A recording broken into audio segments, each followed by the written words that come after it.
Question 1. In an arithmetic series, the first term is 16, the 21st term is 24. Part A, find the common difference of the series. Well, let's start with what we know. I know the first term is 16. Typically we use A for the first term. The 21st term, which I'm denoting as U21, is 24.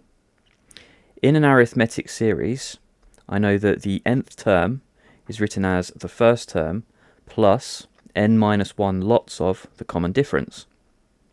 So using the numbers I have, I can say 24 is equal to 16 plus 21 minus 1, all multiplied by d. This simplifies to 16 plus 20d. And then 24 subtract 16 is 8 is equal to 20d. Dividing both sides by 20 gives me a common difference of 2/5. Part B, hence find the sum of the first 500 terms of the series.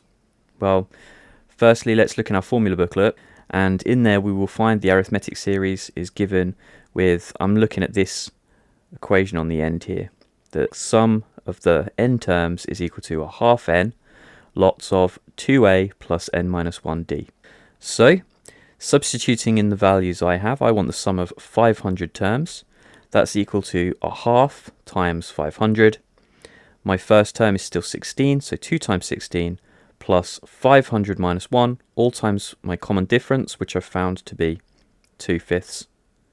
This simplifies to give me 250, lots of 32 plus 998 fifths. And this evaluates to 57,900 on your calculator, which is the sum of my first 500 terms.